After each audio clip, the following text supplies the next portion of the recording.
कांग्रेस ने कर्नाटक में अपने मैनिफेस्टो में बजरंग दल पर बैन का मुद्दा क्या उठाया?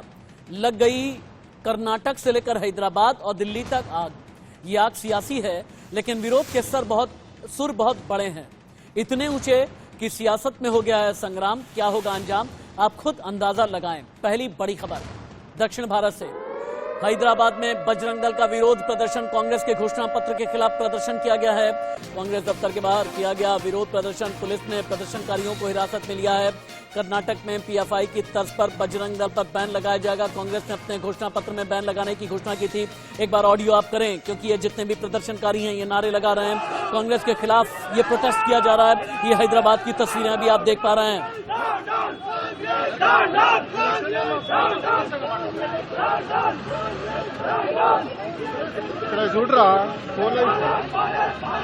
अभी ये जो ताजा तस्वीरें आप देख पा रहे हैं दक्षिण भारत में, ये हैदराबाद की तस्वीरें हैं, जहां पर भारतीय जनता पार्टी के बीजेपी के कार्यकर्ता नहीं, बल्कि बजरंग दल के नेता और कार्यकर्ता हैं, भगवा झंडा लहरा करके कांग्रेस दफ्तर के बाहर ये पहुंचे। कांग्रेस के खिलाफ ये प्रदर्शन कर रहे हैं। इन्होंने कहा कि हमारा दल तो सामाजिक काम करता है, तो पीएफआई से तुलना क्यों की? कर्नाटक में आप बजरंग दल पर बैन लगाने की आपने बात क्यों की? अगर आपने बात की, कभी नेशनल लेवल पर बात क्यों नहीं की? ऑडियो आप कीजिए, बवाल बढ़ने लगा।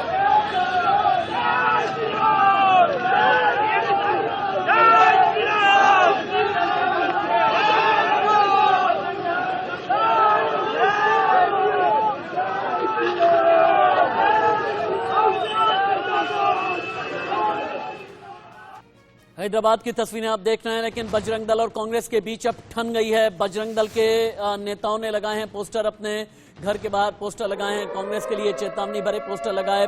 ये पोस्टर चिकमंगलुरु जिले के कई घरों में अलग अलग जगह पर देखे गए हैं। अगर पोस्टर की तस्वीरें हैं, एक बार टीम पीसीआर ये पोस्टर जरूर दिखाएं। ये हैं वो पोस्टर जो कांग्रेस के घोषणा पत्र के खिलाफ चिकमंगलुरु के अलग अलग जगह पर लगाए गए हैं।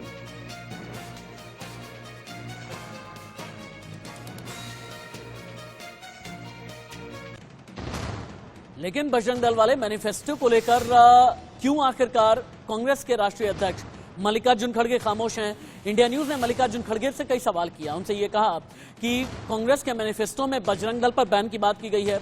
खड़गे ने ये कहा स्टेट यूनिट से जाकर के पूछिए।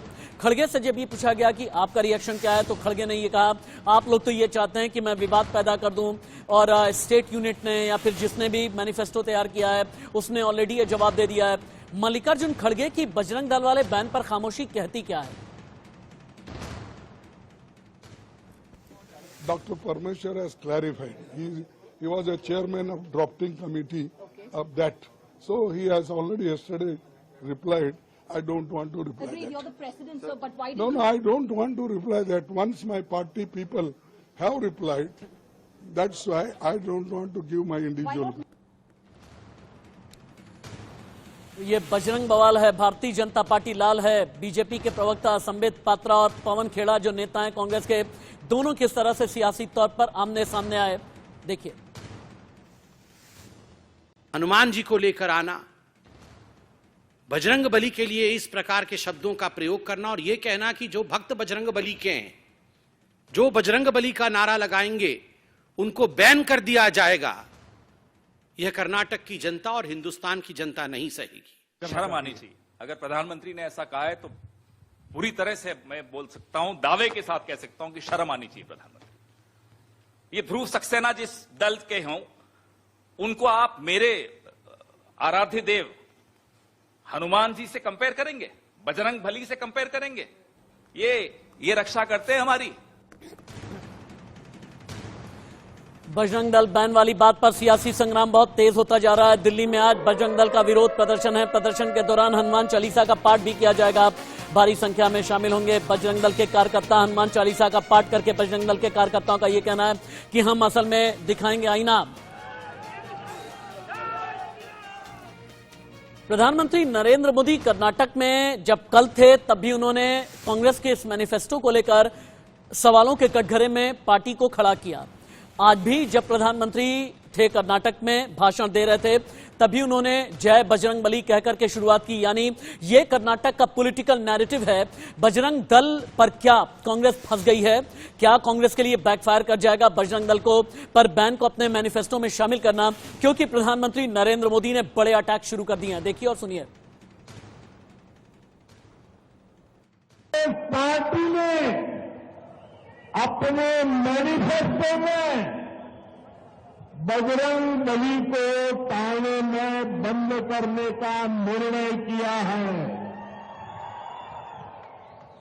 पहले प्रभु श्री राम को थाने में बंद किया और अब जय बजरंग बली बोलने वालों को थाने में बंद करने का संकल्प लिया है। यह देश का दुर्भाग्य है कि कांग्रेस पार्टी को प्रभु श्री राम से भी तकलीफ होती थी और अब जय बजरंग बली बोलने वालों से भी तकलीफ हो रही है। और वहीं विश्व हिंदू परिषद भी कांग्रेस पर जम करके भड़क गया है, कांग्रेस पार्टी पर भड़क गया है। विश्व हिंदू परिषद सोनिया जनता को धोखा नहीं दे सकती, ये कहना विश्व हिंदू परिषद का। बजरंग दल कार्यकर्ता को चुनौती स्वीकार है। कांग्रेस ने सिमी प्रतिबंध का भी विरोध किया है संसद के अंदर। ये विश्व हिंदू परिषद ने ये बातें बोली हैं, एक बार सुने। कांग्रेस पार्टी ने कर्नाटक चुनाव के लिए अपना मैनिफेस्टो जारी करते समय जिस प्रकार एक प्रखर राष्ट्रभक्त संगठन बजरंग दल की तुलना एक कुख्यात राष्ट्र विरोधी आतंकवादी और प्रतिबंधित संगठन पीएफआई के साथ की है, वह बहुत दुर्भाग्यपूर्ण है। बजरंग दल का एक एक कार्यकर्ता देश के लिए, समाज के लिए समर्पित है और पीएफआई की गतिविधियों से पूरी दुनिया परिचित है। हां, जहां जहां भी पीएफआई के लोग सरतन से जुदा गैंग के रूप में खड़े हुए और कांग्रेस की सरकारों ने उनका समर्थन दिया, वहां वहां बजरंग दल के कार्यकर्ता प्रत्येक लोकतांत्रिक तरीके का प्रयोग करके उस सरतन से जुदा गैंग के आतंक को समाप्त करने के काम में लगा। मेरे सीनियर कोलीग राजीव शर्मा ज्यादा जानकारी के साथ इस वक्त न्यूज रूम से पैच हैं और सीधे रुक कर लेते हैं राजीव शर्मा का। राजीव, क्या बजरंग दल वाला मुद्दा उठा करके कांग्रेस ने एक तरह से अपने पैर पर ही कुल्हाड़ी मार दी है? लगता नहीं कि आने वाले दिनों में जहां पर कांग्रेस एक एक्स्ट्रा एज लेकर के चल रही थी, अब कांग्रेस के लिए मुद्दा बैकफायर करता नजर आ रहा है। राशिद, बड़ा आसानी से मैं समझाता हूं और मेरे ख्याल से आप भी इसको अच्छी तरह जानते होंगे। पोलराइजेशन और ध्रुवीकरण ये एक ऐसे शब्द होते हैं जिससे एसोसिएट तो कोई राजनीतिक पार्टी होना नहीं चाहती, लेकिन चाहते सभी हैं कि कुछ ऐसा हो जाए जो चुनाव में फायदा पहुंचाए। दरअसल इस पोलराइजेशन का ही जोर कर्नाटक चुनाव में दिख रहा है, ध्रुवीकरण दिख रहा है। आचार संहिता लागू होने से पहले बीजेपी ने इसका रस लेने की कोशिश की थी, 4% मुस्लिम आरक्षण को खत्म करके वोकालिंगा और लिंगायत के हक में जाने की बात लेकर। लेकिन यहां पर कांग्रेस ने जब अपना घोषणा पत्र जारी किया, संकल्प पत्र, तब कांग्रेस को इसका जवाब भी देना था और इस ध्रुवीकरण को आगे बढ़ाना था। राशिद, यहां पर कांग्रेस ने यह लिखा कि पीएफआई और बजरंग दल जैसे संगठनों के खिलाफ कानूनन निर्णायक कार्रवाई करेंगे। कांग्रेस जानती थी कि केंद्र ने पीएफआई को प्रतिबंधित कर रखा है, इसका कोई बड़ा असर नहीं पड़ने वाला था, लिहाजा कांग्रेस ने यहां बजरंग दल का नाम जोड़ा और इस ध्रुवीकरण पर एक बढ़त लेने की कोशिश की है। अब सीधे से हमको समझ में आ सकता है कि चुनाव में इसका फायदा कांग्रेस उठाने की तैयारी में है और बजरंग दल और मुस्लिम आरक्षण को बहाल करने की जो बात कांग्रेस ने एक साथ कही है अपने घोषणा पत्र में, उसको कांग्रेस एक ट्रम्प कार्ड की तरह देख रही है। राशिद, ठीक है, बजरंग दल वर्सेस पीएफआई, तुष्टीकरण कितनी हाई है, एक बार आप सुने असम के सीएम हिमंता बिस्वा शर्मा को और कांग्रेस की नेता अलका लांबा कैसे आमने सामने है। कांग्रेस बोल रहा है मैं बजरंग दल को बैन करूंगा, कांग्रेस बोल रहा है कि मैं मुस्लिम रिजर्वेशन दोबारा चालू करूंगा, मैं गो हत्या को रेगुलराइज कर दूंगा। कांग्रेस बोल रहा है कि एंटी कन्वर्शन बिल जो हुआ है उसको खत्म करूंगा।